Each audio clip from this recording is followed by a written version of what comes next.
Narito ang mga balita sa araw na ito. 160 patay sa Hurricane Helene. Nagsagawa ng operasyon ang mga cadaver dogs at search crews sa mga debris sa kanluran ng North Carolina nitong Martes para sa mga biktima ng Hurricane Helene na pumatay ng halos 160 tao. Gumamit ng helicopters upang makadaan sa mga nasirang tulay at naglakad ang mga searchers sa kagubatan upang maabot ang mga nakahiwalay na bahay. Itinuturing ang bagyo bilang isa sa mga pinakanakamamatay sa kasaysayan ng US na nag-iwan ng mga bayan na walang kuryente at cellular service. Matindi naman ang pinsala sa Blue Ridge Mountains kung saan hindi bababa sa 57 ang namatay malapit sa Asheville, North Carolina.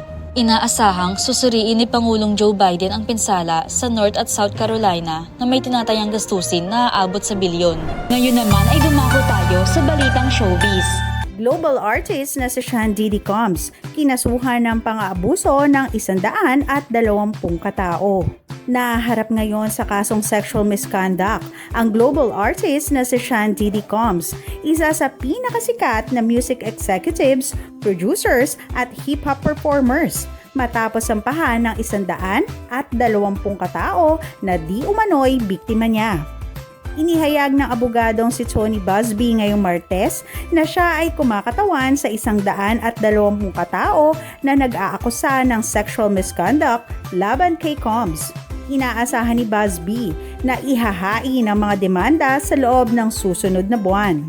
Iniulat ni Buzbee na binubuo ang mga biktima ng 60 lalaki at 60 babae, kung saan 25 ang mga menor de edad nang maganap ang naturang misconduct. Isang biktima ang nagbunyag na siya ay inabuso sa edad na 9. Ang mga paratang ay sumasaklaw mula 1991 hanggang sa kasalukuyan. This type of sexual assault, sexual abuse, and sexual exploitation should never happen in the United States or anywhere else. This should have never been allowed to go on for so long. This conduct has created a mass of individuals who are injured, scared, and scarred. Matapos ilabas ang mga akusasyon sa Texas, sinabi na abogado ni Sean Diddy Combs na si Erica Wolf na Combs cannot address every meritless allegation in what has become a reckless media circus. That said, Mr. Combs emphatically and categorically denies as false and defamatory any claim that he sexually abused anyone, including minors. Pahayag ni Wolf. He looks forward to proving his innocence and vindicating himself in court, where the truth will be established based on evidence, not a speculation. Dagdag pa niya. Sinabi ni Buzbee na higit sa 3,280 individual ang nakipag-ugnayan sa kanyang firm na nagsasabing naging biktima sila ni Sean Diddy Combs. Matapos suriin ang mga alegasyon, pinili ng kanyang firm na kumatawan sa 120 tao habang ang ibang mga kaso ay patuloy pang sinusuri. Ayon pa kay Buzbee, naganap ang karamihan sa nasabing pang-aabuso sa mga party sa New York, California at Florida, kung saan ang mga individual ay binigyan ng mga inuming may halong droga.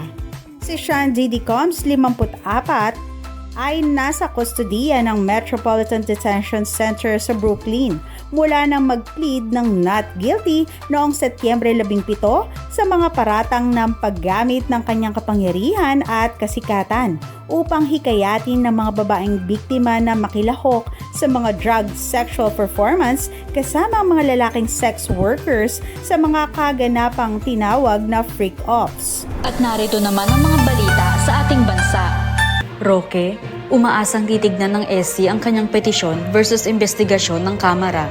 Umaasa si dating presidential spokesperson Harry Roque nitong Miyerkules na titignan ng Supreme Court ang natitirang bahagi ng kanyang petisyon laban sa investigasyon ng 4 na komite ng Kamara na nagkontempt sa kanya at nag-utos ng kanyang pagkakakulong. Matatandaang ibinasura ng SC ang petisyon ni Roque para sa isang writ of amparo, ngunit pinabigyan ng kanyang petisyon para sa isang writ of probation.